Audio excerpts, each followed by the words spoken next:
Hello everyone. मुख्यमंत्री अभ्युदय योजना में आपका बहुत बहुत स्वागत है।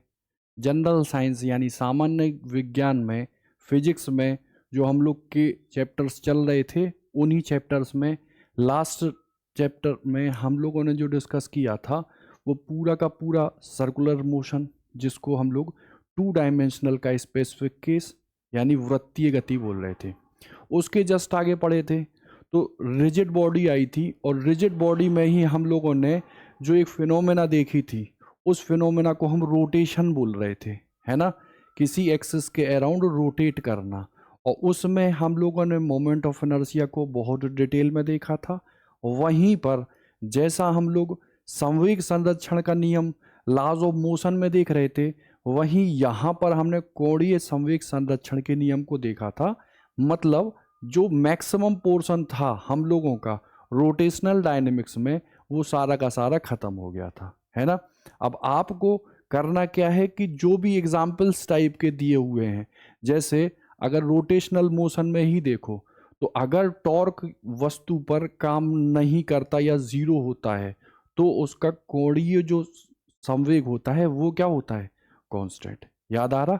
अब अगर कोई लड़का है, वो किसी रोटेट करने वाले झूले पर झूलता है और अपने हाथों को फैलाता है या अपने हाथों को स्ट्रेट कर लेता है, यहाँ मतलब सीधा ले लेता है, तो उसकी गति पर क्या प्रभाव पड़ेगा, है ना। या कोई एक रॉड है, उस रॉड में मैंने धागा डाल के और एक वायर, एक पत्थर को घुमाया और फिर उसकी रेडियस को कम या ज़्यादा किया, तो उसके मोशन पर क्या प्रभाव पड़ेगा। ये भी कोणीय संवेग संरक्षण के नियम पर ही आधारित करके और जे को कांस्टेंट करना है ना। जैसे हमने आपको जो बताया था वो कुछ ये आ रहा था ना कि टॉर्क अगर लगने वाला आघूर्ण जो है, वो लगना वाला आघूर्ण जो है वो क्या हो, जीरो, तो जे बराबर एम वी आर होता है और जे बराबर ही आई ओमेगा आता है, जहां आई मोमेंट ऑफ इनर्शिया और ओमेगा एंगुलर वेलोसिटी। यही तो आ रहा। अब मैं कहता हूं कि टॉर्क की बात करो तो वो D J over D T होता, और अगर ये वैल्यू जीरो है तो ऑटोमेटिकली हम कह देंगे कि सर ये जो जे है ना, वो क्या है, कांस्टेंट यानी नियत है। अच्छा, अब अगर नियत है, ये क्वांटिटी नियत है, तो आप मुझे बताओ अगर आई को आप बढ़ाओगे तो ऑटोमेटिकली ओमेगा घटेगा, और अगर आई को घटाओगे तो ऑटोमेटिकली ओमेगा बढ़ेगा, क्योंकि जे को मुझे क्या चाहिए, कांस्टेंट।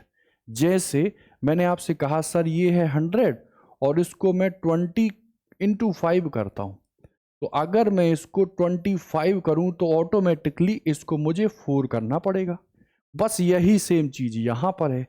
आई को अगर घटाओगे तो ओमेगा बढ़ेगा और आई को बढ़ाओगे तो ओमेगा घटेगा। कब, उस केस में जब लगने वाला टॉर्क क्या हो, जीरो। ठीक है, चलो। तो ये चीज थी हम लोग की रोटेशनल मोशन में। आज जो हम लोगों को देखना है वो देखना है ग्रहों से रिलेटेड एक टॉपिक, जिसको हम बोलते हैं गुरुत्वाकर्षण, या मास से रिलेटेड एक टॉपिक जिसको हम क्या बोलते हैं, गुरुत्वाकर्षण। ठीक, तो जो हमारा आज का टॉपिक है वो क्या है, ग्रेविटेशन, है ना। और इसी को हम लोग क्या बोलते हैं, गुरुत्वाकर्षण। एग्री। ठीक, तो आप शुरू से ही इनिशियल क्लास से ही फैमिलियर होंगे कि जो सबसे बड़ी चीज दिखती है वो क्या होता है, यूनिवर्स, जिसको हम बोलते हैं ब्रह्मांड। ब्रह्मांड में बहुत सारी क्या है, आप कहोगे गैलेक्सी, है ना।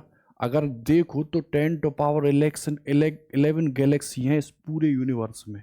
अच्छा, अब गैलेक्सियों में क्या होते हैं, तो आप कह दोगे सर स्टार। जैसे सूर्य जो है ना, वो हम लोगों की गैलेक्सी का तारा है, और हम लोगों की जो गैलेक्सी है उसको हम बोलते हैं मिल्की वे या मंदाकिनी। अब अगर सूर्य एक बहुत बड़ा तारा है, तो तारे की भी स्पेसिफिकेशन होती है कि तारे का खुद का प्रकाश होता है ना। और उसमें एनर्जी होती है, जैसे सूर्य है तो उसमें एनर्जी है, तो उस एनर्जी का जो मेन रीजन है वो क्या है, न्यूक्लियर। और फिर बात करो तो फ्यूजन, ठीक है, न्यूक्लियर फ्यूजन। इसमें होता क्या है, हल्के जो न्यूक्लियस हैं वो कंबाइंड होके भारी न्यूक्लियस बनाते हैं, ठीक। अच्छा, अब न्यूक्लियस में क्या होता है, तो आप कहोगे किसी भी नाभिक में प्रोटॉन होते हैं, किसी नाभिक में प्रोटॉन होते हैं। तो अगर हम दो न्यूक्लियस को पास में लाएंगे तो प्रोटॉन प्रोटॉन में तो रिपल्सन होगा, और अगर रिपल्सन होगा तो इनको आपस में लाना हमारे लिए कठिन होगा, और इसी को लाने के लिए हम हाई क्या लेते हैं, टेम्परेचर, और हाई क्या लेते हैं, प्रेशर। ये लगभग कितना होता है, 10⁻7 केल्विन। इतना टेम्परेचर होना चाहिए जब हम ये स्पेसिफिक रिएक्शन करेंगे, जिसको हम लोग क्या बोलेंगे, न्यूक्लियर फिजन। क्या बोलेंगे, न्यूक्लियर फ्यूजन, ठीक है। चलो इसको हम लोग देखेंगे न्यूक्लियर बॉडी में स्टार। अब स्टार जो है, जो तारा जो है, कुछ सेलेस्टियल बॉडी जो होते हैं वो इन तारों का चक्कर लगाते हैं, और उनको हम लोग क्या बोलते हैं, आप कहोगे प्लेनेट। क्या बोलते हो, प्लेनेट, ठीक। अब कुछ सेलेस्टियल बॉडी ऐसे भी होंगे जो इन प्लेनेट के भी चक्कर लगा रहे होंगे, उनको तुम क्या बोलोगे, तो आप कहोगे सैटेलाइट। क्या बोलोगे, ठीक। यानी सबसे बड़ा जो है वो क्या है, यूनिवर्स। हर चीज जो विद्यमान है वो कहाँ है, यूनिवर्स। और यूनिवर्स यानी ब्रह्मांड में क्या होती हैं, बहुत सारी गैलेक्सियां, आकाश गंगाएं। और आकाश गंगाओं में क्या होते हैं, तो आप कहोगे स्टार्स। और स्टार्स जो हैं उनके चारों ओर भी कौन, प्लेनेट जो है वो रिवॉल्व करते रहते हैं, और प्लेनेट के चारों ओर रिवॉल्व कौन करते रहते हैं, सैटेलाइट। अच्छा, अब सैटेलाइट भी दो टाइप से हम डिवाइड कर सकते हैं। एक को बोलते हैं नेचुरल, है ना, नेचुरल। और एक को बोलते हैं हम लोग क्या, मैन मेड, या कह लो आर्टिफिशियल। या कह लो आर्टिफिशियल, ठीक है। इतनी बात है। तो अच्छा आप मुझे ये बताओ, हम जिस आकाशगंगा में रहते हैं वो मिल्की वे है, और हमारा जो स्टार है उसको बोलते हैं हम सन। और सन की जो परिक्रमा करते हैं वो पहले होते थे 9 ग्रह, अब रह गए हैं कितने, 8 ग्रह। तो वो जो 8 ग्रह हैं, आपको उनका नाम याद हो तो भी चलेगा, ना हो तो भी कोई दिक्कत नहीं है, ठीक। जैसे हमने आपसे कहा, क्या कहा, एक मिनट, हमने आपसे कहा देखो ये है सन, ठीक है, क्या है, सन। और सन के चारों ओर जो प्लेनेट हैं, जो ग्रह हैं वो चक्कर लगा रहे हैं, ठीक। तो आपने नाम सुना होगा किसका, बुध का, है ना। बुध है, शुक्र है, पृथ्वी है, ठीक है, शनि है, और बृहस्पति है ना, और मंगल है, अरुण वरुण, ऐसे है ना। तो टोटल जो ग्रह हैं वो कितने हैं, तो आप कहोगे जो टोटल ग्रह आज की डेट में हमारे सन के लिए हैं वो कितने हैं, कहोगे 8। कितने हैं, 8। अच्छा, अब जो ग्रह, ध्यान देना, ये मान लो सन है मेरा। अब सन के पास में जो ग्रह होगा, आप मुझे बताओ वो सबसे ज्यादा गर्म होगा। तो बुध जो ग्रह है ना, बुध, वो सबसे ज्यादा गर्म माना जाता है, ठीक है। और जो धीमे धीमे धीमे पहुंच के दूर पहुंचेंगे वो क्या होंगे, वो होंगे इसके रिलेट में ठंडे, ठीक है। चलो, अब इन्हीं से रिलेटेड एक व्यक्ति आए जिनको बोलते हैं हम केपलर। क्या बोलते हैं, केपलर। तो केपलर ने अपने ग्रहों से गति से संबंधित नियम दिए। तो केपलर ने जो नियम दिए, केपलर्स ने जो लॉ दिए वो बेसिकली कितने थे, आप कहोगे 3, फर्स्ट, सेकंड और थर्ड, ठीक। तो इन्होंने कहा कि जो सन है उसके चारों ओर जो प्लेनेट है वो जिस पाथ को फॉलो करता है वो दीर्घ वृत्ताकार होती है। कैसी होती है, दीर्घ वृत्ताकार। मतलब इलिप्स टाइप की कक्षा होती है, ठीक है, दीर्घ वृत्ताकार। और ये जो सन होता है ना, ये जो सन है, ये उस दीर्घ वृत्त की मुख्य अक्ष पर स्थित होता है, नाभि होती है उस पर। तो अगर मैं आपसे कह दूं कि ये एक इलिप्स है और इसकी ये एक कह लो मुख्य अक्ष की नाभि है, तो इसी पर क्या होता है स्थित, सन। और ये देखो रिवॉल्व जो कर रहा है वो क्या है आपका, प्लेनेट। क्या है, प्लेनेट। तो जो ग्रह हैं वो सूर्य के चारों ओर दीर्घवृत्ताकार कक्षाओं में चक्कर लगाते हैं, इतनी बात है। और सूर्य कहां पर स्थित होता है, तो मुख्य अक्ष की नाभि पर, ठीक है। चलो इतनी बात है। अच्छा, अब जो दूसरी बात इन्होंने कही वो कही कि ये जो प्लेनेट है ये समान समय में समान क्षेत्रफल ले लेता है, यानी कि जो इसकी कक्षीय जो चाल है ना वो क्या होती है, कांस्टेंट, ठीक। अच्छा देखो, अगर मैं आपसे कहूं, देखो यहां आप इससे इसको मिला दो और ये जो प्लेनेट है ये टी टाइम में यहां पहुंच गया, तो ये जो एरिया है ना वो तय किसने किया, इस प्लेनेट ने। अगर ये प्लेनेट यहां होता तो और यहां से उसी समय में कहां आ जाता, यहां, तो आप कह देते सर इसको ले लो और इसको ले लो और ऐसे ले लो। तो ये कह रहे हैं अगर ये यहां से यहां तक का टी और यहां से यहां तक का टी जो है वो क्या है, सेम है, तो ये जो एरिया है, जो स्वीप है, जो झाड़ू लगाई है इस प्लेनेट ने, वो क्या होती है, समान। वो क्या होती है, समान। मतलब सिंपल वे में हम कह देंगे ये dA ओवर dt जो है वो क्या होता है, कांस्टेंट, ठीक है। अब इसी का जो फर्दर रिजल्ट निकल के आता है वो कुछ ये आता है कि केपलर ने जो नियम दिया ग्रहों की गति से संबंधित, उसमें जो द्वितीय नियम है उसमें क्या संरक्षित होता है, तो जो संरक्षित होता है वो होता है जे, और जे को बोलते हैं हम क्या, एंगुलर मोमेंटम। क्या बोलते हैं, एंगुलर मोमेंटम। बात समझ में आई। अब कैसे होता है तो आप समझ लो, ठीक। जैसे आपसे कहा सर ये सन है और मान लो ये जो यहां से यहां तक डिस्टेंस तय कर रहा है वो एस है, एस है, तो तुम मुझे बताओ अगर मैं लगभग अप्रोक्सीमेटली ये आर और ये आर ले लूं, है ना, क्योंकि बहुत डिस्टेंस होती है ना, सूर्य से जो प्लेनेट है उनकी डिस्टेंस अगर बहुत लोगे तो ये आर और आर में बहुत ज्यादा अंतर नहीं होगा।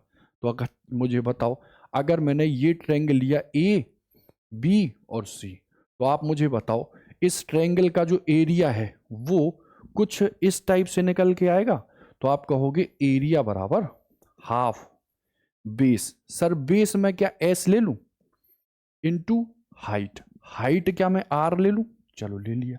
अच्छा, अब इसके आधार पर आप D A over D T जब करोगे तो हाफ एस और आर और डी बाई डी टी करोगे, करोगे ना। तो मुझे बताओ इस आर को मैं बाहर निकाल लूं, इस आर को मैं अगर बाहर निकाल दूं तो देखो ये कितना हो जाएगा आर, और ये कितना हो जाएगा D S upon D T, इतना हुआ। अच्छा, अब मुझे आप बताओ D S upon D T को क्या मैं वी लिख दूं, क्या मैं वी लिख दूं, तो अच्छा मुझे बताओ मैंने इसको क्या लिख दिया आर और क्या लिख दिया वी। अच्छा, अब मुझे आप बताओ ऐसा मैंने अगर कर दिया और एम से गुणा कर दिया, क्या कर दिया, एम से गुणा, तो मुझे आप बताओ, या आप ऐसे कर लो ये कर लो और फिर ये कर लो, ठीक है। तो मुझे बताओ ये एक्चुअली में क्या लिखा है, एम वी आर, ये क्या है जे, और ये क्या है एम। तो मुझे बताओ मास तो कांस्टेंट होता है और जे कांस्टेंट है, तो तुम मुझे बताओ D A over D T क्या हो गया, कांस्टेंट। और ये एक्चुअली में है क्या, तो कहोगे जे अपॉन ए, है ना। इसका मतलब जो कोणीय संवेग है वो कांस्टेंट होता है, किस में, केपलर के सेकंड लॉ, जो किससे रिलेटेड है, प्लेनेट के मोशन से, और प्लेनेट किसका चक्कर लगा रहा है? सन का। बात समझ में आई? चलो, इतना आपको याद नहीं रखना, केवल समझो कोणीय संवेग संरक्षित रहेगा। ठीक है, चलो थर्ड जो रूल है इसी में, वो थर्ड रूल क्या कहता है? वो कहता है कि ये जो प्लेनेट है ना, जो इस सन का चक्कर लगा रहा है, वो अगर टाइम लेगा तो वो जो टाइम है उसका आप अगर स्क्वायर करोगे तो वो डायरेक्टली प्रोपोर्शनल जाएगा किसके? दूरी के क्यूब के। अच्छा, अब अभी आप कह रहे हो सन यहां पर है, नाभि पर है, और ये जो सन के चारों ओर प्लेनेट चक्कर लगा रहा है, डेफिनेटली सी बात है कि यहां पर आर और यहां पर आर चेंज होगा ना। इस वजह से हम यहां पर आर का क्या लेते हैं? मीन। क्या लेते हैं? मीन। और वो आपको देगा, जैसे अगर ना दिया हो वैसे तो देगा, नहीं तो टफ हो जाएगा। R1 R2 और उसका क्या? आधा। ठीक, आपको सीधा डेटा में वो आर देगा कि वो जो प्लेनेट है वो सन से कितनी दूरी पर है, वो क्या है? आर, और वो आपको दी होगी। ठीक, अच्छा, अब इन्हीं को आप दो टाइम दे लो, मतलब कोई बोलेगा कि मान लो वीनस है ना, और दूसरा बोल देगा कि मार्स है, और उनके टाइम दिया रहेगा और एक की दूरी दी रहेगी, या दोनों की दूरी दी रहेगी और एक का टाइम दिया रहेगा। तो आप सीधा T1 और T2 और ऐसे R1 R2 इसकी पावर 3/2 कर देना और वैल्यू पुट करके आंसर निकाल देना। ठीक है, ठीक। तो देखो, हमने समझा यूनिवर्स बहुत सारी गैलेक्सियां हैं, 10⁻11, और हर एक गैलेक्सी में बहुत सारे स्टार हैं। उन स्टारों का खुद का प्रकाश होता है, खुद की एनर्जी होती है, और उसके लिए जो मेन रीजन है वो है न्यूक्लियर फ्यूजन। एग्री? अच्छा, अब कुछ जो सेलेस्टियल बॉडी हैं वो इन स्टार के चक्कर लगाते हैं, उसके लिए रूल दिए गए केपलर के, वो 3 थे। केपलर ने कहा कि ये जो ग्रह हैं वो जो चक्कर लगाते हैं, वो जिस पाथ को लेते हैं वो पाथ किस डिजाइन का होता है? तो वो इलिप्स आकार का होता है, दीर्घ वृत्ताकार। ठीक है, एक उसमें सेमी मेजर एक्सेस होती है, एक माइनर होती है। ठीक है, चलो, अब जब ये घूमता है तो जो सन है वो मेजर एक्सिस के नाभि पर स्थित होता है। ठीक, अच्छा, उसके बाद जो दूसरा रूल आया, उसने कहा कि समान समय में ये जो प्लेनेट है उसका dA/dt यानी कि जो क्षेत्रफल है वो समान रहता है, मतलब ये जो स्वीप है वो क्या होता है? समान। और इसी से जो रिजल्ट निकाला वो क्या आया कि सेकंड लॉ ये भी कहता है कि जो संवेग है, कोणीय संवेग जे, वो होता है संरक्षित। ठीक, तीसरे की बात की तो जो टाइम पीरियड है उसका स्क्वायर करो, वो डायरेक्टली प्रोपोर्शनल किसके जाएगा? आर के क्यूब के, जहां आर सन से उस प्लेनेट की दूरी है। अच्छा, अब अगर मैंने इसको थोड़ा सा और आगे बढ़ाया तो T² बराबर KR क्यूब। ठीक, अब केपलर तो ये चीज दे ही रहे थे, लेकिन केपलर के सामने एक और व्यक्ति थे जिनको आप बहुत अच्छी तरीके से जानते हैं, जिन्होंने बहुत सारे रूल दिए हुए हैं फिजिक्स में, जिसको बोलते हैं न्यूटन, है ना। तो न्यूटन ने कहा आपकी कही हुई बातें बिल्कुल सही हैं, लेकिन इसमें हमको मॉडिफिकेशन करना पड़ेगा, और वो जो मॉडिफिकेशन है वो कुछ ये आएगा कि, या ये कहेगा कि ये जो प्लेनेट है ये सन का चक्कर लगा रहा है, लेकिन जो आपने पाथ लिया है या जो आपने डिजाइन बनाई है उसके पाथ की, उस पाथ को आप दीर्घ वृत्ताकार ना लेके सर्कुलर यानी वृत्ताकार लो। इतनी बात समझ में आई? क्या कहा? दीर्घ वृत्त की जगह कैसा लेना चाहिए? मुझे वृत्ताकार। चलो भाई, अब इन्होंने कहा ठीक है भैया मॉडिफाई कर दो। तो इन्होंने कहा, जो कहा उसको कहा कि कि ये जो प्लेनेट है ना, ये सन के चारों ओर वृत्ताकार कक्षा में घूमता है। ठीक है, चलो, अच्छा, अब मुझे बताओ, अगर ये घूमेगा वृत्ताकार कक्षा में जिसकी रेडियस कितनी है, मान लो r। तो कोई भी बॉडी अगर सर्कुलर पाथ पर चलती है तो उसके लिए मुझे एक सेंट्रीपिटल फोर्स की ज़रूरत होती है, और वो सेंट्रीपिटल फोर्स कितना आएगा, mv² अपॉन r। यही तो आएगा। और इस सेंट्रीपिटल को मैं एफ सी लिख दूं, कोई दिक्कत तो नहीं। अच्छा, अब इसी को मॉडिफाई करके या इन्हीं में कुछ मैथमेटिक्स लगा के इन्होंने अल्टीमेटली ये प्रूव कर दिया कि ये जो एफ है ये उस प्लेनेट के मास और सन से प्लेनेट की दूरी के वर्ग के व्युत्क्रमानुपाती होता है। ऐसा इन्होंने यहां पर डिफाइन किया। ठीक है, तो कैसे डिफाइन किया उसको भी आप पहले समझ लो। ठीक, ये सेंट्रीपिटल फोर्स क्या है, mv² अपॉन r। चलो, अब इसके आगे हम बढ़े कैसे, तो इन्होंने जो प्रोसेस बताई उस प्रोसेस के आधार पर इन्होंने ये कहा, देखो ये मान लो ये आ गया। हाँ, अब ये सेंट्रीपिटल फोर्स ये, ठीक। अच्छा, m भी ये ले लो, r भी ये ले लो, जहां m प्लेनेट का मास है और r सन से प्लेनेट की दूरी है। अच्छा, अब मुझे आप बताओ, अगर ये इस पाथ को ले रहा तो मुझे बताओ चाल बराबर दूरी d बटे समय t ना लिख दूं और बताओ प्लेनेट अगर ये पूरा घूम रहा है तो ये कितनी डिस्टेंस को तय कर रहा है। आप कहोगे इस सर्कुलर ऑर्बिट के पाथ जो परिधि है उसके बराबर 2πr। ये कितना हुआ t। अच्छा, इसको मैं यहां कुछ ऐसा लिख दूं 2πr और यहां कितना लिख दिया t और उसका क्या कर दिया स्क्वायर। तो m/r ये हुआ 4π² r² और t²। इस पे एग्री हो। अच्छा देखो, इससे मैंने इसको हटाया। अब मुझे बताओ 4 कांस्टेंट π² भी कांस्टेंट, तो मुझे देख के बताओ ये है ना, सही है ना। m/r तो ये लिख दिया, v² बराबर चलो ये लिख दिया। चलो, तो एफ सी ये कितना आया 4π² m अपॉन में t² और साथ में क्या आया, इतना आया। अच्छा, समय को फिर उन्होंने कुछ कन्वर्ट किया क्या, 4π² mr अपॉन t²। चलो, अच्छा एक काम कर लो ना,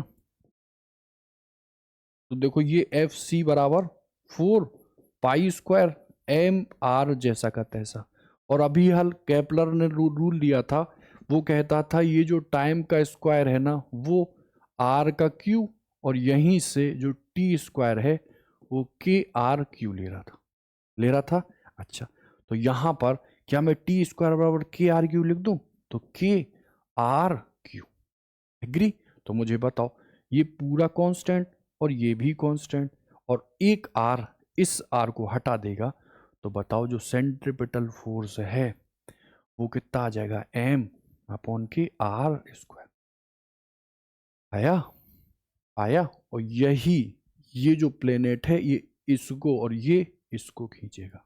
ठीक, तो ये था न्यूटन का कह लो निर्धारण, किसके थ्रू, केपलर्स के रूल के थ्रू। और उन्होंने बताया ये जो फोर्स है वो मास ऑफ प्लेनेट के प्रोपोर्शनल होता है और जो दूरी है उसके वर्ग के इनवर्सली प्रोपोर्शनल होता है। फिर इन्होंने कहा ये जो फोर्स लगता है ये सन और प्लेनेट के साथ म्यूचुअली लगता है। इस वजह से इस एफ को आप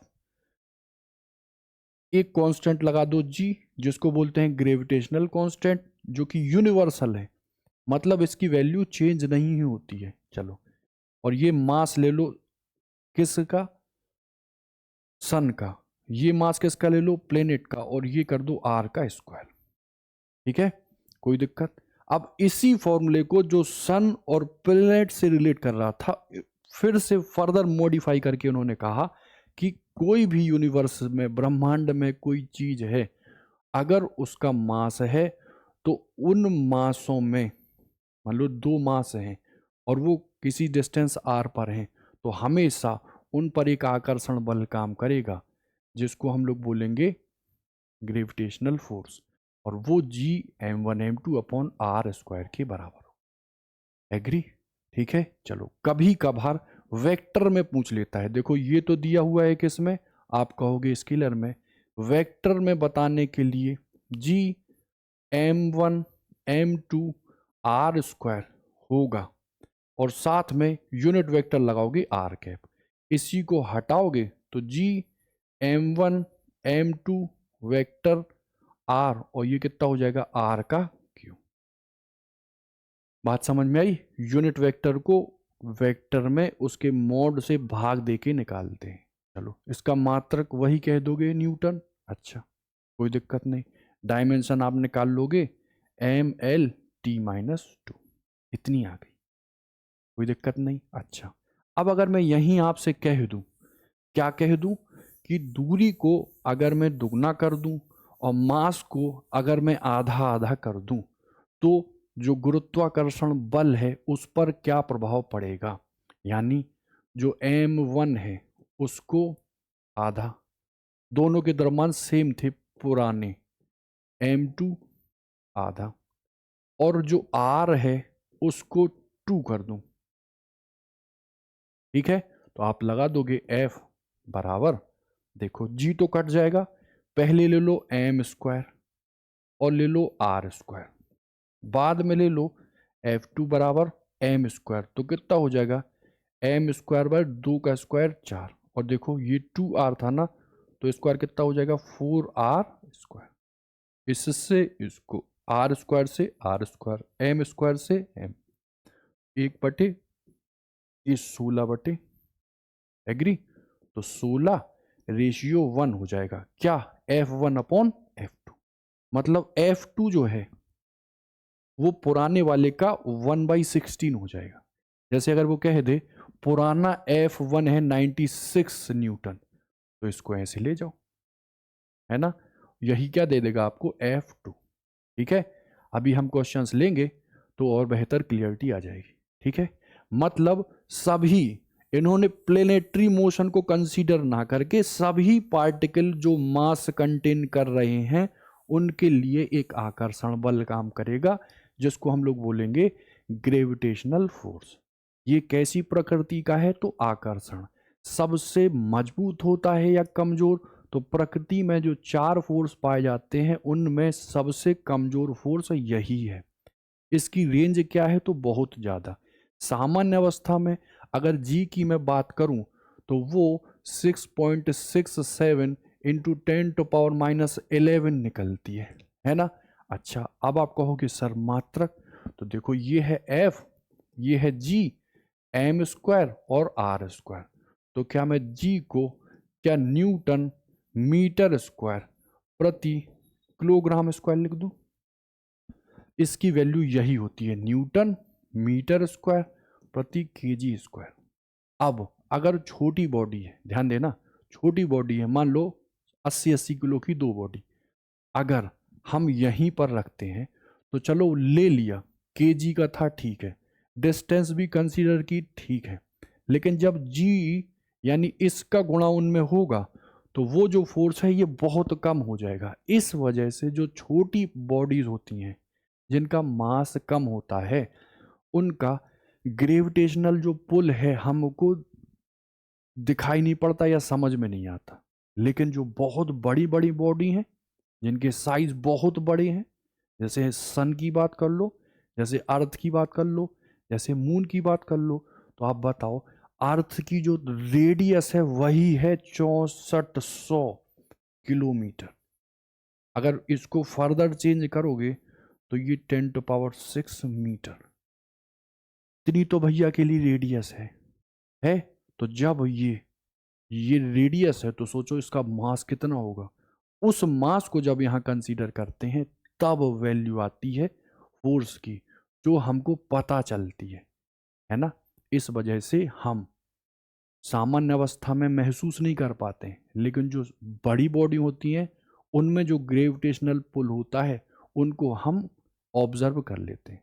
ठीक है, चलो अब ये छोटा फोर्स है तो कभी कभार कैलकुलेशन बेस में एक आध क्वेश्चन पूछा गया है ना, कि देखो इलेक्ट्रॉन है तो इस पर मास है, इलेक्ट्रॉन है तो इस पर मास है, और देखो अगर इलेक्ट्रॉन पर आवेश भी है तो इलेक्ट्रोस्टैटिक रिपल्सन, और दूसरा मास होने की वजह से एट्रैक्शन, है ना, जो होगा तो वो कुछ ये आता है कि आपने बताया इलेक्ट्रोस्टैटिक और आपने बताया ग्रेविटेशनल। ठीक है, तो ये जो निकल के आता है ये आता है 10⁻43। ठीक, ये आता है ऐसे 10⁻43। मतलब जो electrostatic force of attract repulsion है ना, वो इसका 10⁻43 टाइम्स होता है। बात समझ में आई, है ना।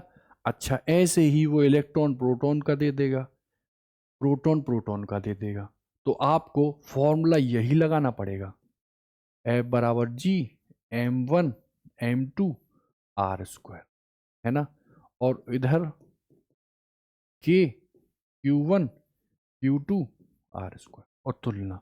अब यहाँ मैथ तो हम यूज नहीं करेंगे, सीधा याद रखो कितने गुना होता है 10⁻43।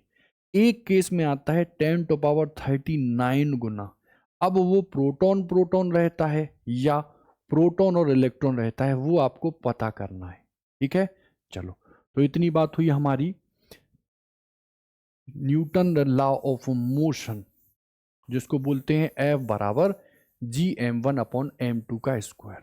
ठीक है, अच्छा, अब देखो इसी के फर्दर हम आगे बढ़ते हैं। देखो, तो देखो ये तो आ गया गुरुत्वाकर्षण। ठीक, अच्छा, अब ये जो दो मास है ना, इन मास में से अगर एक जो मास हो वो कंसीडर कर लें किसको, पृथ्वी को, तो पृथ्वी जिस बल से इस बॉडी को खींचती है उसको हम लोग बोलते हैं गुरुत्व। क्या बोलते हैं, गुरुत्व। बात समझ में आई। ठीक, तो हम इस चैप्टर में अभी इस चैप्टर में देखेंगे पृथ्वी से रिलेटेड सारी चीजें। ठीक, तो पहली चीज आप ये समझ लो, क्या समझ लो, कि देखो जैसे मान लो ये है पृथ्वी, ठीक है, आपने कह दिया लो ये है मास mg, तो अगर आप मुझे बताओ ये सेंटर है, ये सेंटर है, तो आप मुझे बताओ, समझना, फील नहीं होता कि पृथ्वी घूम रही है तो हमको पता नहीं चलता कि वो घूम रही है, लेकिन आप मून पर जाओ तो पता चलेगा कि हाँ पृथ्वी घूम रही। ठीक, तो कोई भी चीज जो घूमती है उसके लिए मैं पहले कुछ ऐसा लिख दूं, mg बराबर mv²/, इतनी बात लिख दूं, या आप ऐसे समझ लो, देखो देखो ऐसे लिख दो कि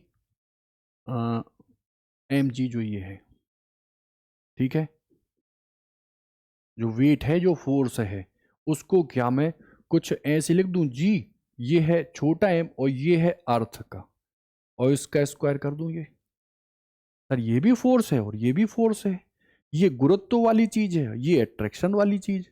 अच्छा, इससे मैं इसको हटा दूं तो मुझे बताओ जी बराबर कितना आ गया, जी मास ऑफ अर्थ अपॉन में r²। इतनी बात समझ में आई। अच्छा, यहीं पर मैंने एक केस, दो केस और तीन केस, यहां मैंने ले लिया मान लो पंख, मैंने ये लास्ट क्लास में, पिछली क्लास में बताया था, पंख ले लो, कागज ले लो, और यहां एक शीट ले लो लकड़ी की, और इनको गिराओ। ठीक है, कहां पर, निर्वात में, वैक्यूम में, तो मुझे बताओ ये है ना गुरुत्व, ये है ना एक्सेलरेशन ड्यू टू ग्रेविटी, बताओ क्या मास पर डिपेंड कर रहा, यहां इनके मास तो है ही नहीं, मास किसका है, अर्थ का, तो आप मुझे बताओ सेम जी से गिरेंगे, तो बताओ जो टाइमिंग होगी वो भी क्या होगी, सेम। लेकिन अगर ऐसी जगह गिराएं जहां पर फ्रिक्शनल हो, जहां पर विरोध हो, या वायु का थ्रस्ट या उत्प्लावन वाली चीज हो, वहां पर जिसका मास ज्यादा होगा वो जल्दी आ जाएगा। ठीक है, चलो, इतनी बात आपको समझ में आई ना, जी बराबर Gme/r²। चलो, ये जो त्वरण है क्या ये वस्तु के मास पर डिपेंड करता है? तो नहीं करता। ठीक, अब देखो इन्हीं के हम दो केस लेते हैं। ठीक है, दो केस क्या लें? तो देखो आपको बस इतना याद रखना है कि अर्थ के पृथ्वी के सरफेस से ऊपर जाने पर, ठीक है, क्या होता है? जी की वैल्यू घटती है।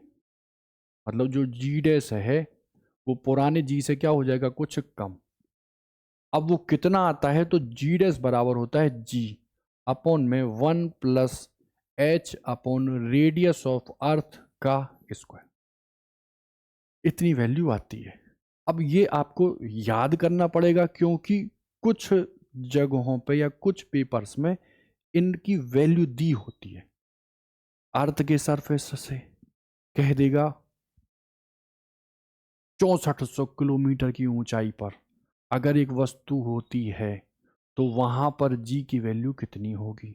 या कहता है सन अर्थ के सरफेस से ही 3200 किलोमीटर की ऊंचाई पर जी का मान क्या होगा। तो सरफेस से हम ऊपर जाएं या सरफेस से हम नीचे जाएं, दोनों केसों में जी की वैल्यू घटती है। अब वो कैसे घटती है वो मैं बता रहा हूं। ठीक, देखो आपसे मैंने कहा लो ये ले लिया आपने अर्थ। अब आप समझना कि ये क्या है? सर्कुलर। ये कैसी है अर्थ? सर्कुलर। तो हमने यहां लिया और फिर हमने इस हाइट एच पर लिया इसी मास को। तो मुझे बताओ अगर यहां लेते तो मुझे बताओ इक्वेशन एम जी लगाते। एम जी जो वेट नीचे काम कर रहा वही जी एम एम ई और ये रेडियस ऑफ अर्थ ऐसे ले लेते। ये ले लेते मान लो रेडियस ऑफ अर्थ आदि लेते, उसका क्या करते? स्क्वायर। एक नंबर। अच्छा, मास तो कभी चेंज नहीं होता लेकिन जी ऊपर चेंज हो जाएगा। तो मैं मास को लिखता ये और जी डैश को लिखता ये। जी एम एम ई और आर ई। अब देखो कितना हो जाएगा? आर ई के साथ क्या? एच। तो क्या मैं लिख दूं? आर ई प्लस एच और इसका क्या ले लूं? स्क्वायर। अब या तो 2 से 1 का भाग दे दो या 1 से 2 का दे दो। लो मान लो इसी को निपटा दिया तो देखो इससे ये कट गया और जी एम ई एम से जी एम ई एम। तो मुझे बताओ जी ओवर जी डैश बराबर आर ई प्लस एच का स्क्वायर और नीचे आर ई का स्क्वायर हुआ। तो जी डैश अपॉन जी बराबर आर ई का स्क्वायर। और देख के बताओ यहां से मैं आर ई कॉमन लेके बाहर निकाल दूं तो ये आया। इधर कितना हो जाएगा? 1 प्लस एच अपॉन आर ई और का स्क्वायर। इससे इसको हटाया तो फिर से यही आ गया जी डैश बराबर जी 1 plus H upon R E का स्क्वायर। That's all. ठीक, अच्छा अब जब भी ध्यान देना, जब भी हम जो हाइट है वो रेडियस के कंपैरिजन में मापें और वो कुछ कम या कुछ ज्यादा हो तो हम हमेशा ये फॉर्मूला लगाएंगे। समझे? जैसे रेडियस की अर्थ आपको पता है कितनी होती है? 6400 किलोमीटर।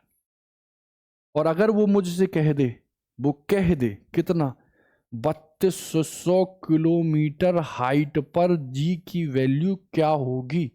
तो ये तो कंपेरेबल है ना, आधी है। लेकिन अगर मैं आपसे कह दूं सर 200 किलोमीटर पर, तब आप इस फॉर्मूले का यूज नहीं करेंगे।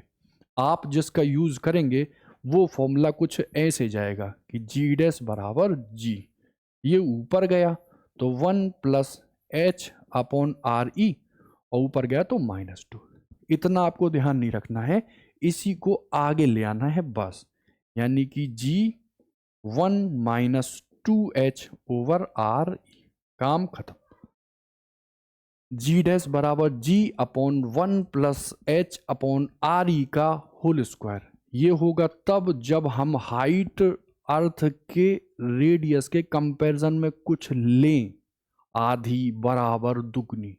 लेकिन हाइट 200 लें, 400 लें तो 3600 या 6400 के कंपैरिजन में वो 200 तो बहुत कम है। इस वजह से हम ये फॉर्मूला यूज करेंगे, जी डैश बराबर जी 1 माइनस 2h अपॉन आर ई। ठीक है, चलो अब ऊपर जब आप गए, अब मान लो मैंने अर्थ में कोई गड्ढा खोद के और बॉडी को यहां ले आए, मतलब यहां कहीं। ठीक है, अब मुझे बताओ, बहुत ज्यादा गड्ढा तो हम खोद ही नहीं सकते, खोद सकते हैं? संभव ही नहीं है। ठीक, चलो तो ऐसे ही इसमें भी जब हम सरफेस से कहाँ आते हैं, नीचे, तब भी जी डैश बराबर क्या होता है, जी 1 माइनस एच अपॉन आर ई। ठीक है, तो इनसाइड में ये लगेगा और आउटसाइड में वो लगेगा। ठीक है, इतनी बात समझ गई। दोनों केसेस में होता क्या है, तो आप कहोगे नीचे या ऊपर जाने पर जी घटता है। ठीक, अच्छा, अब इतनी बात समझ में आपको आई। तो देखो, इसी के आगे हम बढ़ते हैं, जिसको हम बोलते हैं ग्रेविटेशनल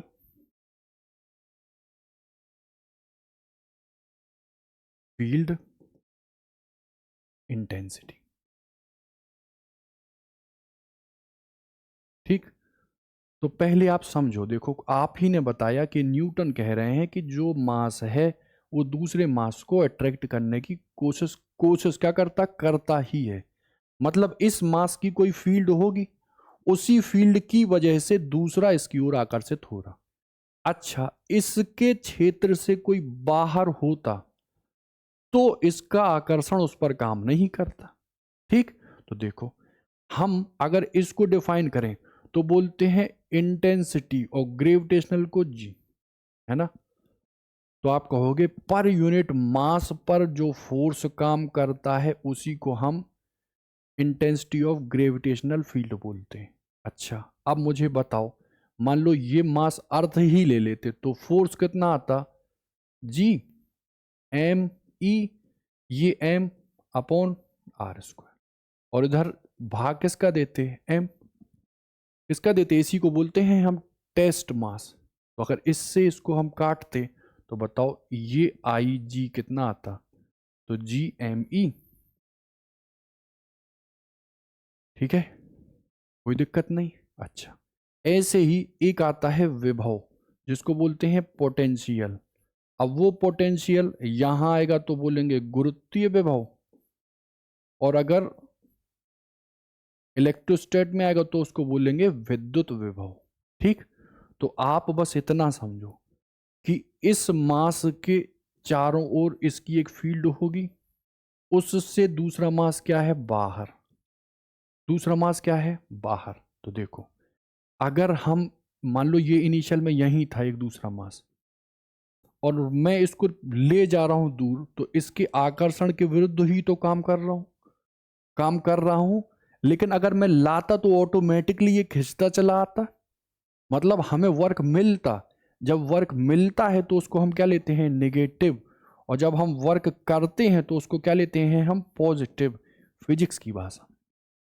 ठीक, तो देखो सर, पर यूनिट जो मास है उसको फील्ड में लाने पर हम जो वर्क करते हैं उसी को हम ग्रेविटेशनल पोटेंशियल बोलते हैं। क्या बोलते हैं, ग्रेविटेशनल पोटेंशियल वी। बात समझ में आई, कोई दिक्कत तो नहीं। अच्छा, इसी में एक तीसरी चीज भी है जिसको हम बोलते हैं ग्रेविटेशनल पोटेंशियल एनर्जी। वहां हम इलेक्ट्रोस्टैट में देखेंगे इलेक्ट्रोस्टैटिक पोटेंशियल एनर्जी। तो आप कहोगे डिफरेंट डिफरेंट जगहों पे मास हो और वो एक दूसरे को आकर्षित ना करें, और हम उनको लाने में जो काम करें और उनको ला के एक निकाय बनाए, एक सिस्टम बनाए पार्टिकल का, तो जो हम वर्क करेंगे, क्या करेंगे, वर्क करेंगे, उसी को हम ग्रेविटेशनल पोटेंशियल एनर्जी यू जी बोलेंगे, और वो होगा जी एम 1 एम 2 अपॉन में आर स्क्वायर। ठीक है, कोई दिक्कत नहीं, ये भी चीज है। तो इंटेंसिटी, पोटेंशियल और पोटेंशियल एनर्जी आप समझ गए। ठीक है, चलो अब एक छोटा सा क्वेश्चन है, उसका आप आंसर देना, जिससे पता चलेगा कि आपको इसकी थोड़ी बहुत समझ हो गई। ऐसे ले लो।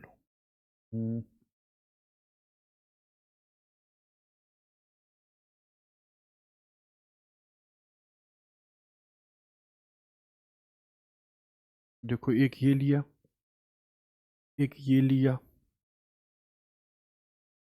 और एक ये ले लिया।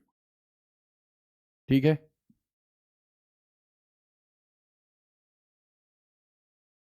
ठीक है। अब देखो, यहां पर मैंने मान लो ये कह दिया M1, कह दिया M2, ये कह दिया M3। ठीक, मैंने कहा इस वाले मास पर जो फोर्स काम कर रहा है उसको बताओ कि वो कितना काम कर रहा है, किन की वजह से, इनकी और इनकी वजह से। आप कहोगे जिस पर निकालना है उसको एक तो ये मास देख रहा है और एक ये, तो मुझे बताओ ये इस मास को अट्रैक्ट करेगा। मैंने कह दिया फोर्स ऑन 3 ड्यू टू 2, और दूसरा सर ये मास भी इधर खींचेगा, फोर्स ऑन 3 ड्यू टू 1 खींचेगा।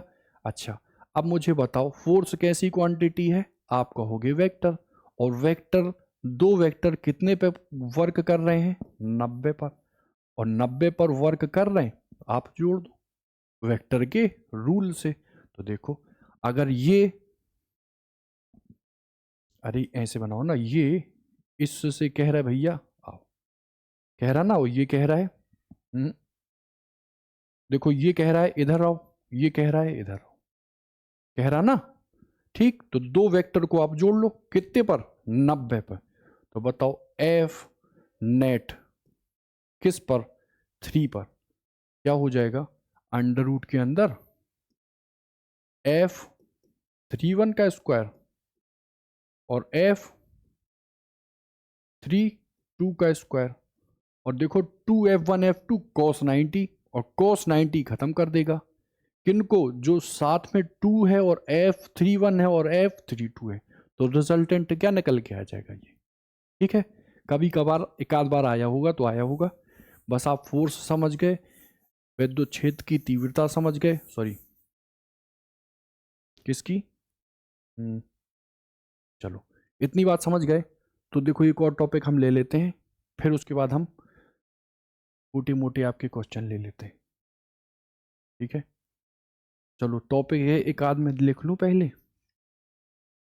हम्म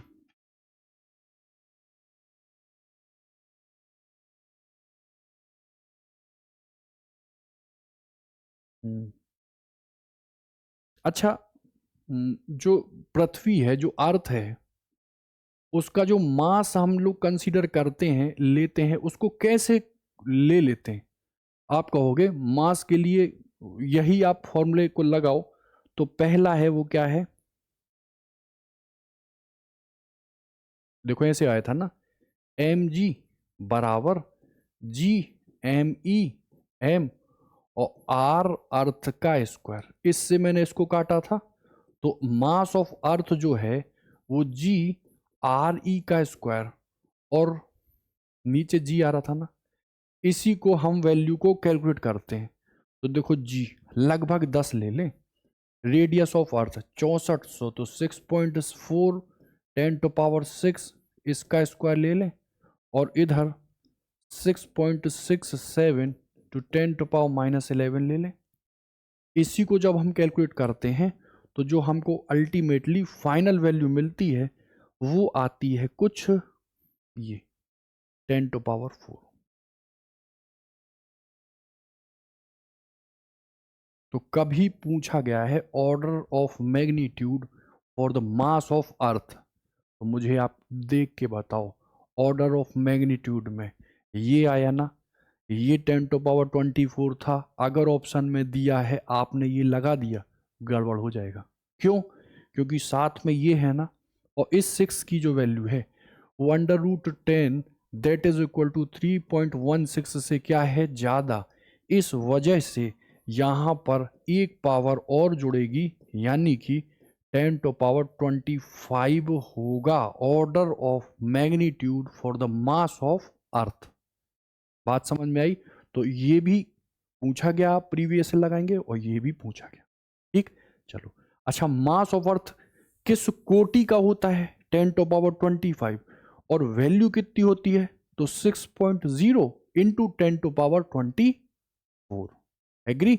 अच्छा, घनत्व तो आप निकाल लोगे, तो कहोगे घनत्व तो बराबर का है द्रव्यमान बट्टे में आयतन। द्रव्यमान आपने बता दिया 6 10⁻24, और अगर वॉल्यूम लूं तो 4/3 पाई आर का क्यू। और आर क्या है? अर्थ की रेडियस। रेडियस मैंने 6.4 इंटू 10⁻6 का क्यू लिया था।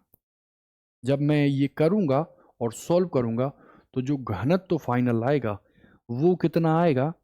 तो ये आता है 5.5 इंटू 10⁻3। क्या आएगा?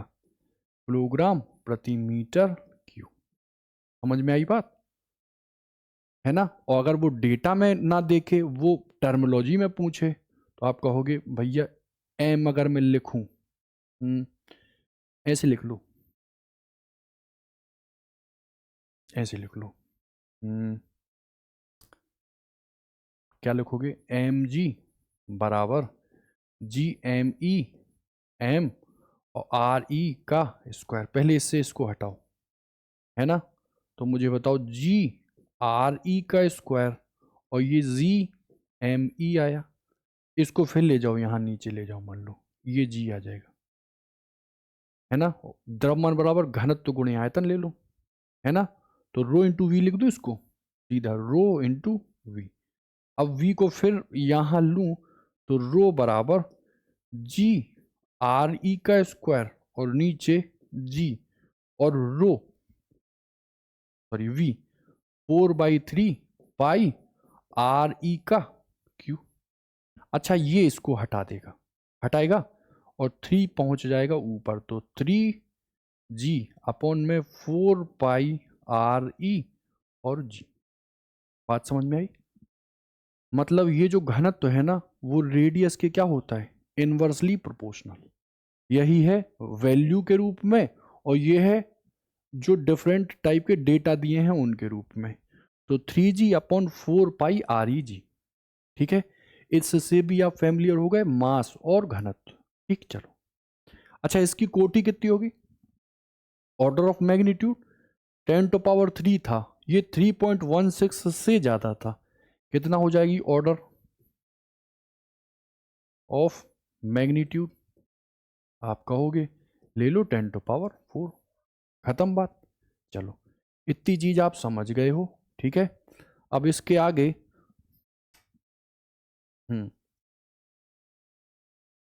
एक और आप समझ लो, फिर हम पढ़ते हैं आगे। देखो देखो, समझो, जो अर्थ का शेप एक्चुअली में है वो अंडाकार है, गोल वोल है नहीं।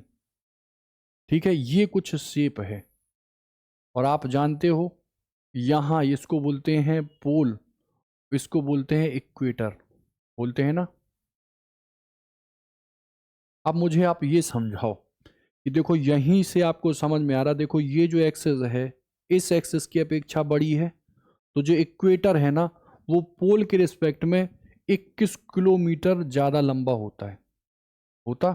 और आपको मैंने समझाया एम जी बराबर G M E M over में आर ई का स्क्वायर, इधर से इसको, तो जी जो है वो जी एम ई और आर ई का स्क्वायर होता। तो यहां से आपको देख के पता चल रहा कि ये जो आर ई है ये ज्यादा तो जी कम, ये कम तो जी ज्यादा। तो आप मुझे बताओ ये क्या है? इक्वेटर। इक्वेटर पर ये जो रेडियस है, ये जो रेडियस है वो क्या है? ज्यादा। कितनी ज्यादा? 21 किलोमीटर। और उसका क्या करोगे आप? स्क्वायर। तो अगर ये ज्यादा तो ये जी कम। इससे जी जो इक्वेटर पर होता है वो क्या होता है? कम। किस से? जी किस पर? पोल पर। क्योंकि जो आर है ई की पोल पर वो क्या होती है? कम।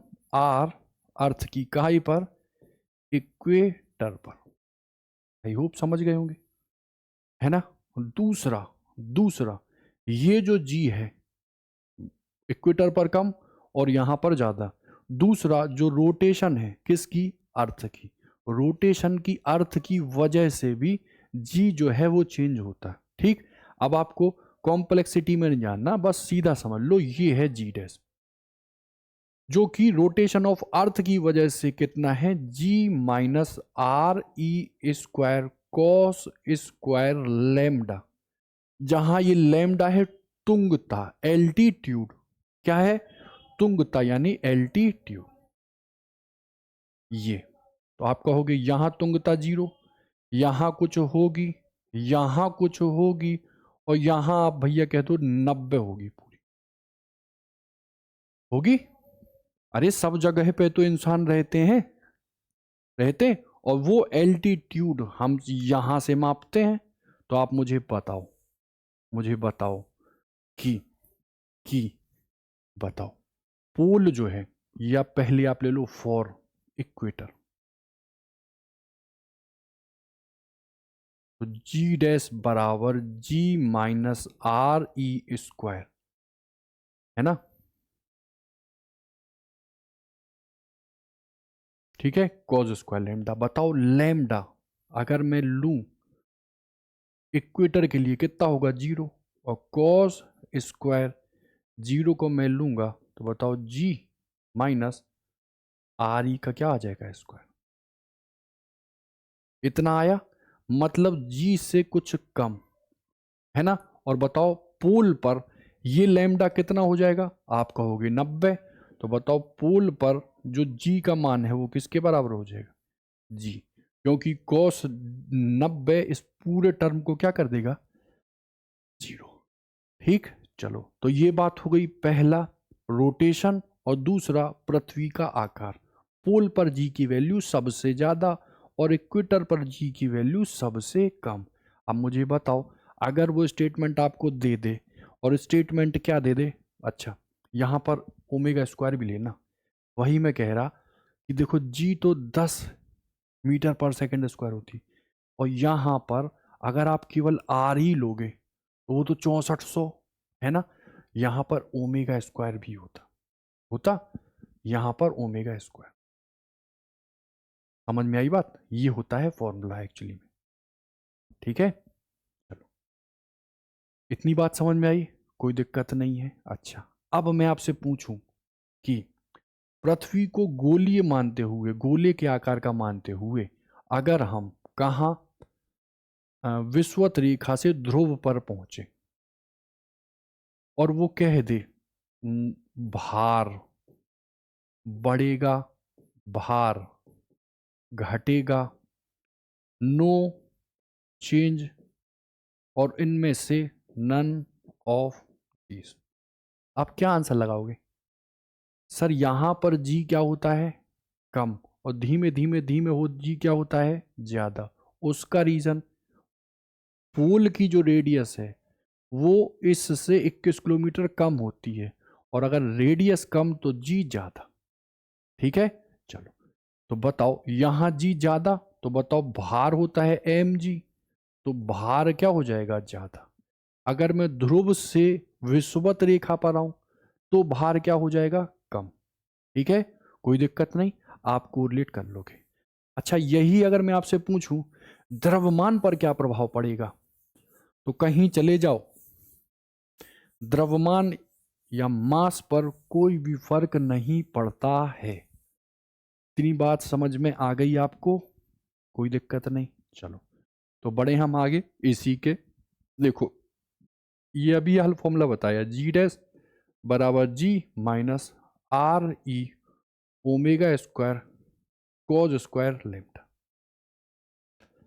अच्छा अगर मैं कह दूं पृथ्वी अपने अक्ष पर रोटेट करना बंद कर दे, ठीक है, अगर बंद कर देगा तो जो ओमेगा है वो कितना हो जाएगा, कितना हो जाएगा, आप कहोगे जीरो, और जीरो का मतलब जी डैश बराबर कितना हो जाएगा, जी, कितना हो जाएगा, जी।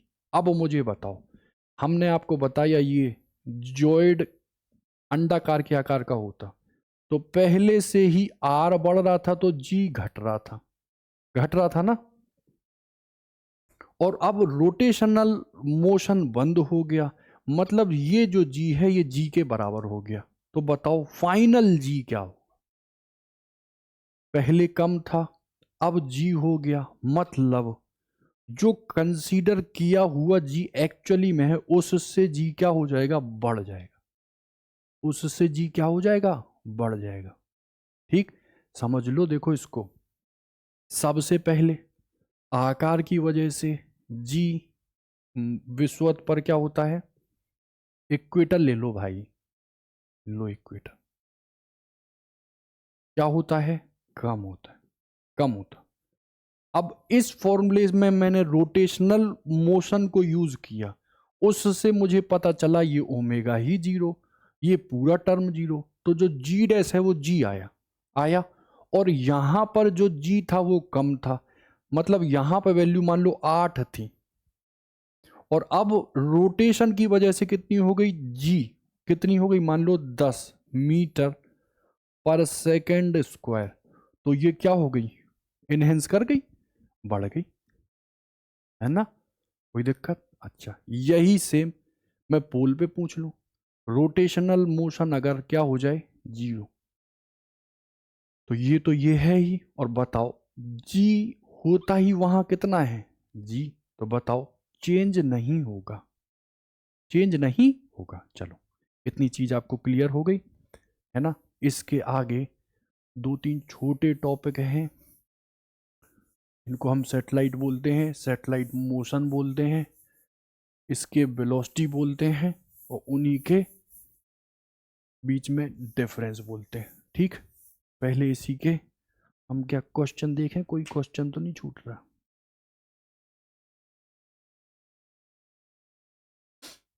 विभव हो गया।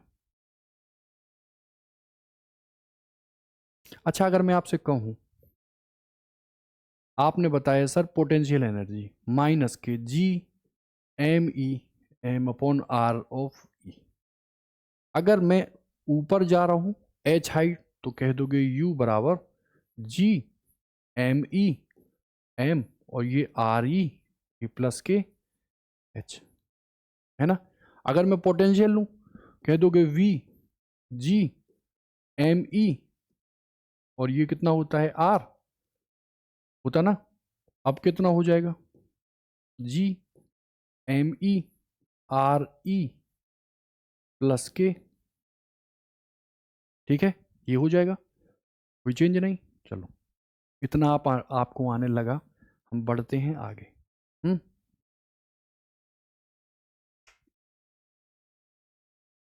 चलो, अब देखो जो क्वेश्चंस हैं आप उसको देख लो। हम्म सीडीएस में ये आपके पूछे जाते हैं, और यूपीएससी इसी टाइप के क्वेश्चन फ्रेम कर देती है ना? तो देखो, ये है क्वेश्चन, थोड़ा सा, थोड़ी छोटी मोटी गणित लगेगी और आपका ये क्वेश्चन आ जाएगा। ठीक है, पहले ध्यान से पढ़ लो, ध्यान से केपलर के लॉ को सोचो, चाल बराबर दूरी बटे समय सोचो, और कह रहा है ग्रहों का आवर्तकाल, यानी पहले ग्रह का आवर्तकाल दूसरे ग्रह के आवर्तकाल का रेशियो बताओ, और चाल यानी पहले की वेलोसिटी v1 दूसरे की वेलोसिटी v2 का अनुपात बताओ। ठीक है, आप ट्राई करो, हम आंसर लिखे देते हैं, आ जाता है तो सही है। T1 अपॉन T2 आ रहा है 10√10, जबकि वेलोसिटी आ रही है कितनी? 1/√10। ठीक है, कैसे होगा, कैसे रूल और एप्लीकेशन लगेंगे, उनको सोच के और आंसर दो। ठीक है, बताओ, जब तक हम बैटरी चेक कर लें अपनी।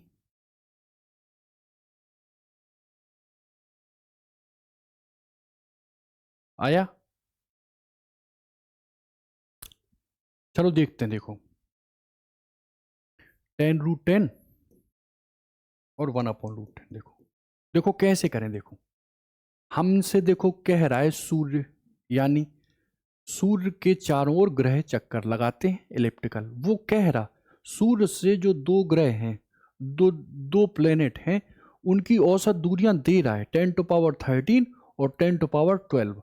वो कह रहा है पहले ग्रह चक्कर लगाएंगे तो तम समय लेंगे एक चक्कर को पूरा करने में, उनका रेशियो बताओ। दूसरा कह रहा है वो जिस वेलोसिटी से घूम रहे हैं उनकी वेलोसिटी का भी रेशियो बताओ। अच्छा, केपलर ने कुछ बताया था, क्या बताया था? टी जो है वो होता है के आर क्यू होता। मान लो पहले का टाइम पीरियड है सर T1, उसका स्क्वायर। दूसरे का टाइम पीरियड है T2, उसका स्क्वायर। ये के लोगे, ये डिस्टेंस R1 क्यू और ये R2 का क्यू। इससे पहले इसको हटा दो। औसत दूरी कितनी दी है? 10⁻13। और इधर औसत दूरी दी है 10⁻12। इनका क्या कर दोगे? क्यू। मुझे बताओ, यहीं से अगर इसको हटाओ तो बताओ कितना आता है? 10 का क्यू आता। अब मुझे बताओ T1/T2 करूंगा तो 10 का क्यूब पे पावर हाफ नहीं चढ़ाऊंगा?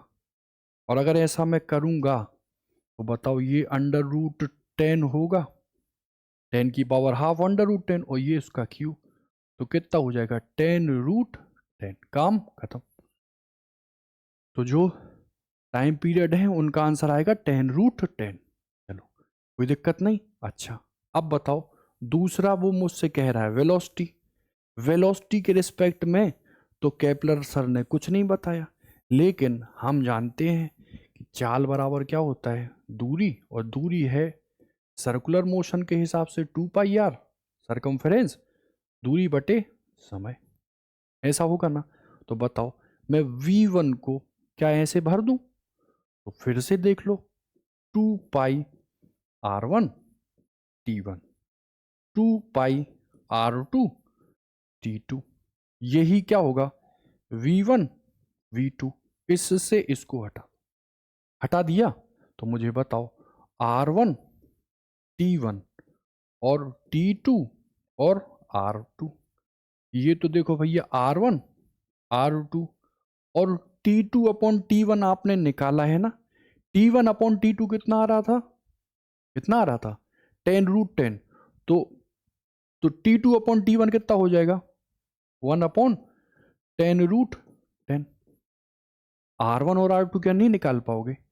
R1 कितना है? 10⁻13। R2 कितना है? 10⁻12। और ये है 10√10। तो देखो ये 13 इसको हटा देगा, आंसर कितना आ जाएगा? 1/√10। काम खत्म। ठीक है, वही आ रहा देखो, 1/√10। बस इसी टाइप से आपको केपलर का नियम यूज करके सॉल्व कर लेना। ठीक है, चलो अब देखो, देखो अब वो त्रिज्या एज्जा पूछ रहा है।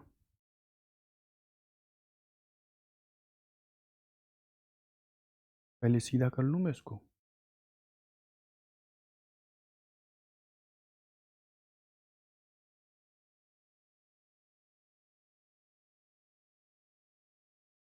हम्म,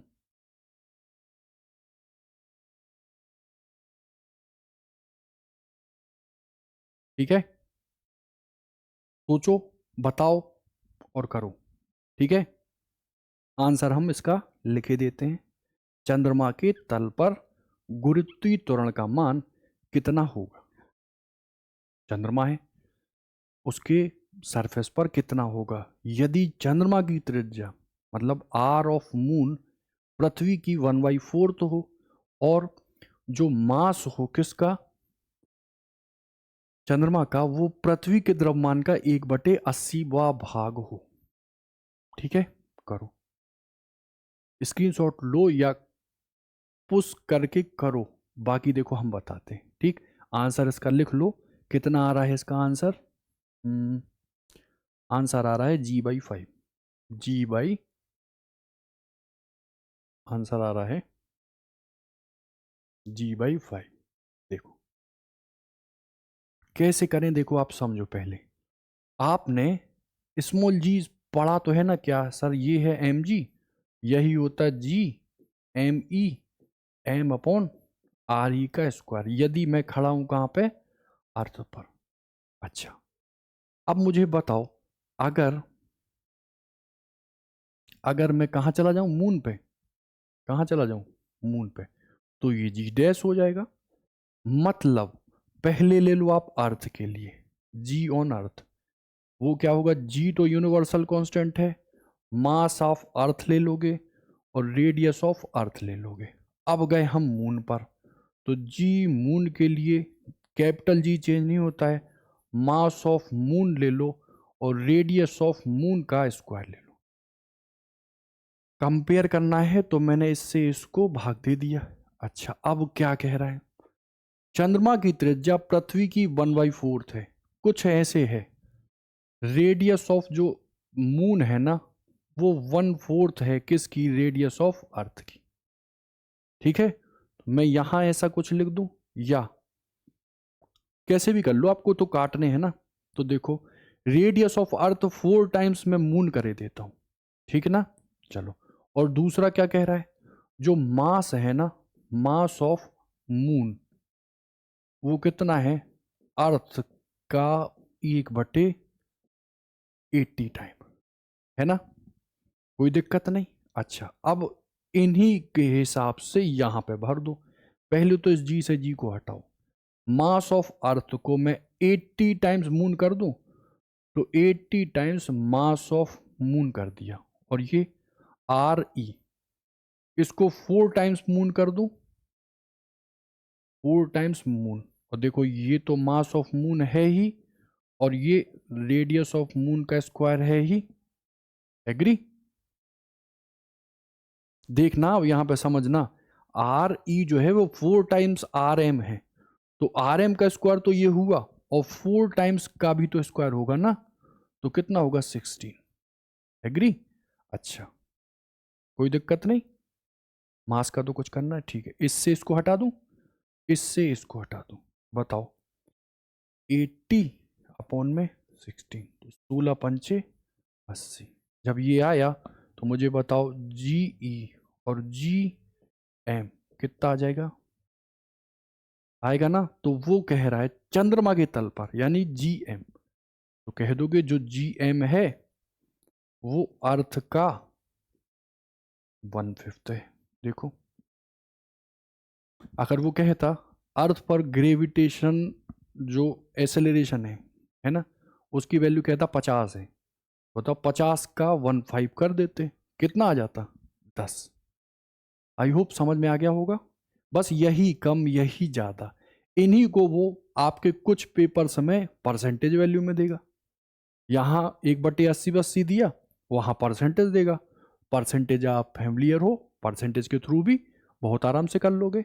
ठीक है, चलो।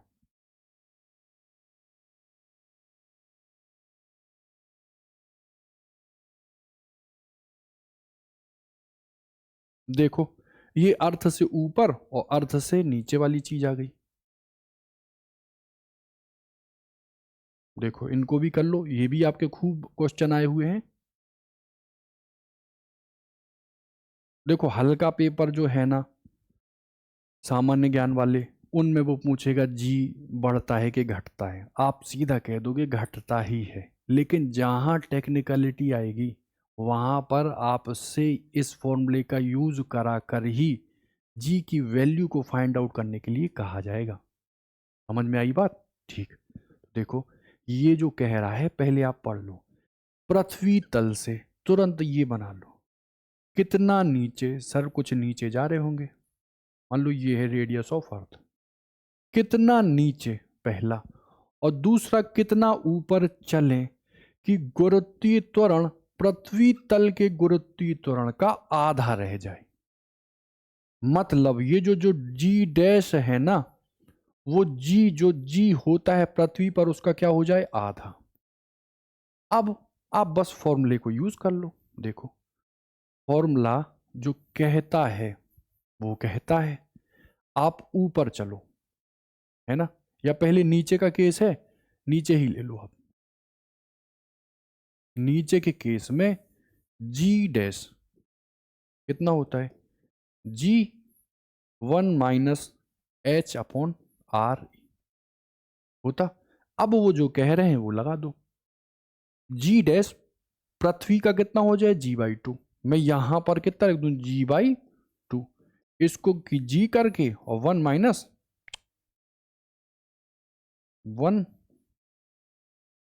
1/r ही ले लो।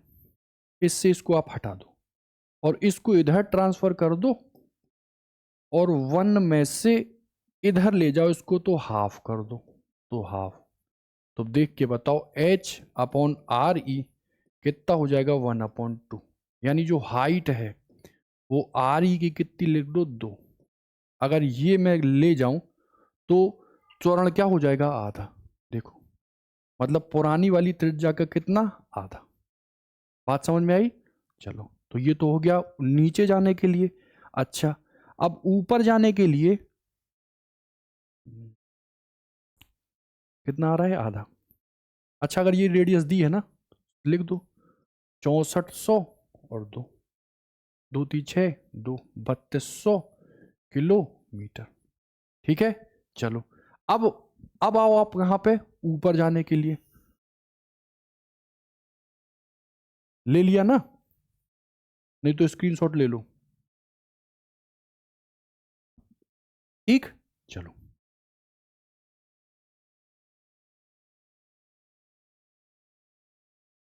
अब देखो जो सेकंड है वो क्या कह रहा, देखो वो कह रहा है ऊपर जाने पर। ऊपर के लिए फॉर्मूला मैंने बताया, जी डैश बराबर जी, जब कुछ ना दिया हो तो 1 h/r(e) का स्क्वायर।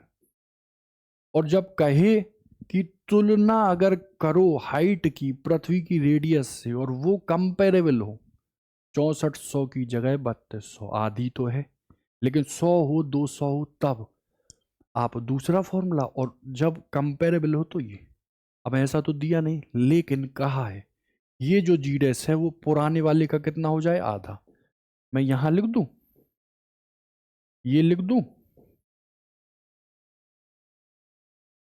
इससे पहले इसको हटाओ, इसको आप उधर ले जाओ तो 1 + h/r(e) का स्क्वायर जो है वो 2 है ना, तो 1 + h/r(e) जो है वो क्या √2 नहीं होगा, h/r(e) √2 -1 नहीं होगा, और √2 जानते हो 1.4, तो 0.5, तो h बराबर 0.4 r(e), यानी 0.4 अगर ऐसे लिख दो और 6400 कुछ ऐसे लिख दो, 6400 ऐसे, तो 400 400 4 चौके 16 4 छिंग 24, कितने पर 2400।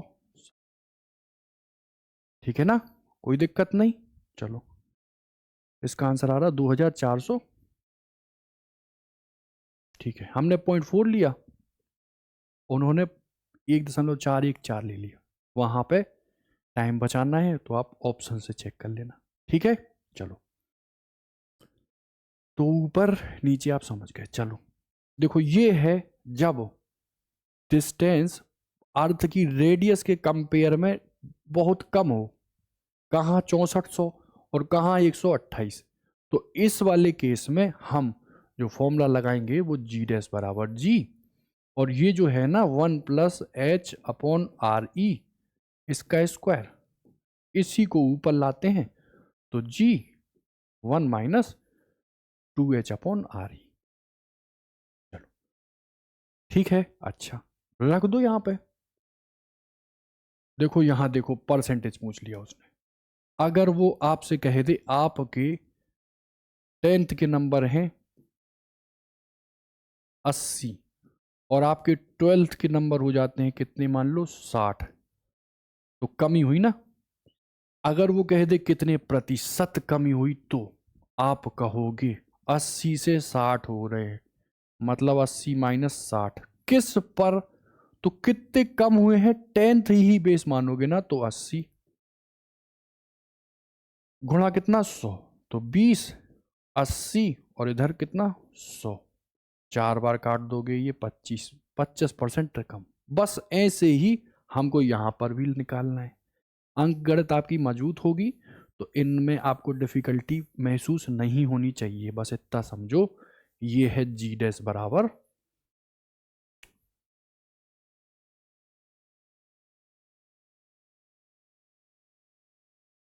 ठीक है। अच्छा, आप बताओ, मैं पहले जी लूं, 1 लूं, 2, एच कितना ले लूं? देखो 128 है ना, और रेडियस ऑफ अर्थ कितनी ले लूं? तो 6400। काटो इसको, 3200, फिर काटो, 4×3 = 12, 4×2 = 8, 4×8 = 32। अच्छा, ये कितना आ जाएगा जी? 800 में से 30 घटाते तो 770 आता, 2 और घटा दो तो 768/800, इतना आया। ये जी डैश आया। खुद बताओ, ये अगर यहाँ 1600/800 होता तो 2 होता, यहाँ अंश बड़ा ना होके छोटा है और हर बड़ा, तो ऑटोमेटिकली कम आएगी, है ना। और बताओ, चेंज पूछा है ना, तो जी डैश जी और ये जी गुणा 100। हमको पता है ना कि कमी हो रही, तो मैं यहां सीधा जी माइनस जी डैश कर दूं, कर दूं, ठीक है।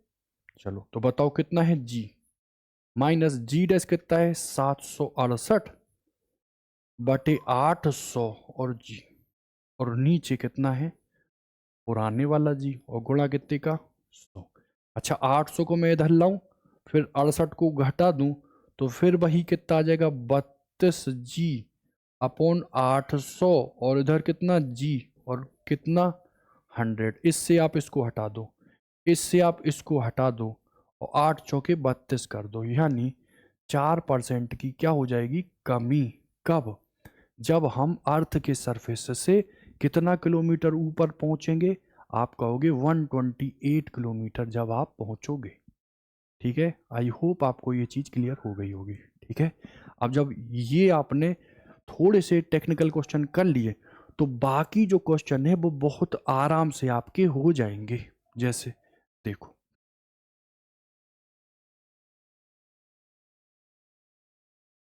जैसे आ, ये क्वेश्चन लो आप,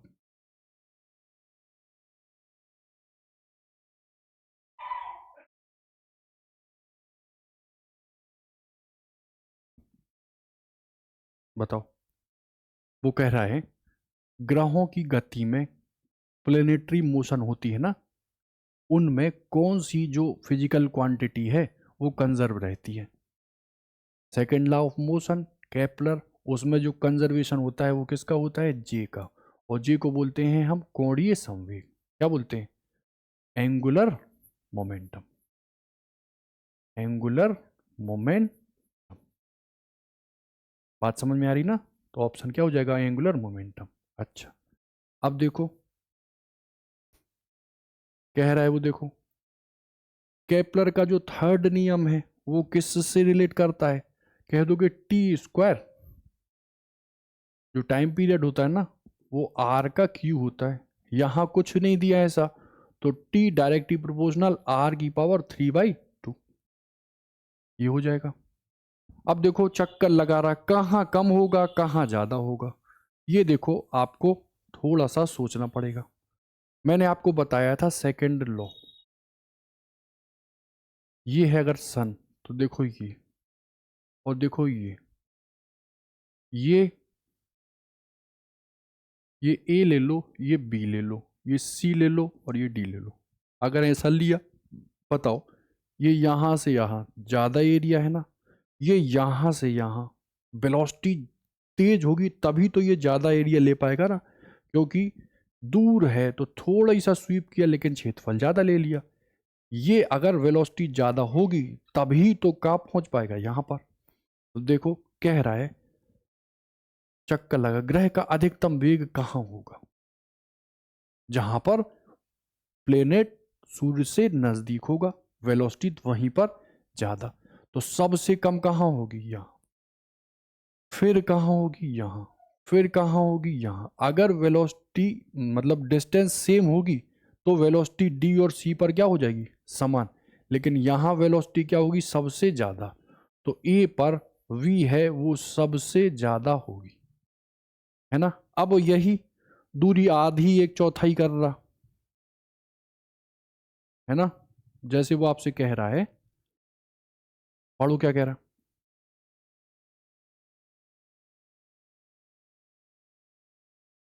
कह रहा है देखो, पृथ्वी और सूर्य के जो बीच की दूरी है वो वर्तमान की कितनी हो जाए, आधी। अगर आर है तो कितनी हो जाए, r/2। तो वो कह रहा है एक वर्ष में दिनों की संख्या कितनी हो जाएगी, निकाल पाओगे।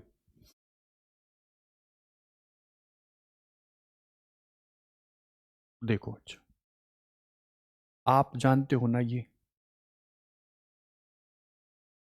खुद की एक्सेस पर रोटेट करती है तो दिन रात होते हैं, और सूर्य के चारों ओर परिक्रमा करती है तो क्या चेंज होते हैं, बताओ। मौसम, है ना। चलो, तो ये अगर है ऐसा तो मैं कुछ ऐसे लिख दूं, मान लो पहले टाइम पीरियड T1, बाद का टाइम पीरियड T2, के R1 का क्यू और के R2 का क्यू। क्या मैं सीधा टाइम पीरियड ऐसे लिख दूं, इसको हटाओ और इधर इधर R1 R2 और 3/2 कर दो। अब देखो वो क्या कह रहा, वर्तमान की आधी हो जाए, मतलब मान लो वर्तमान दूरी कितनी है r, उसकी आधी मतलब R2 कितना हो जाए, r/2। तो r/2 2 पर पहुंचा दूं, 3/2 कर दूं, इससे इसको हटा दूं, तो 2 की पावर 3/2। यहां से क्या मैं इसको √2 की पावर 3 लिख सकता हूं, और इसको क्या मैं 2√2 लिख दूं, कोई आपत्ति नहीं। अच्छा अब बताओ, T1 और T2 ये 2√2 है, और T1 आप मुझे बताओ कितना होता है वर्ष में दिन, 365। मैं ले रहा हूं 366, 366। ये T2 बराबर कितना हो जाएगा, 2√2। तो T2 की वैल्यू 366/के 2√2 आ गई। इससे इसको काट दिया, 2 एकम 2, 2 अट्ठे 16, 2 तिया 6। √2 से इधर और √2 से इधर, तो 184 लिख दूं, √2 और इधर कितना 2, 2 से काट दो, 2 नम्मा 18, 2 दूनी 4। और 92 का आप 1.4 से गुणा कर लो, है ना। 100 का 15 में गुणा करो, 1.5, 150। तो यहां पर 140 के लगभग कहीं ऑप्शन है, देखो। ठीक है, कितना आ जाएगा, कितना आ जाएगा, कर लो गुणा, 14 दूनी 28, 2, 14 दूनी 28, 2, और फिर 14 नंबर 126, 127, 128, ये। ठीक है, तो जो हमारा आंसर है वो क्या हो जाएगा, यही। ठीक है,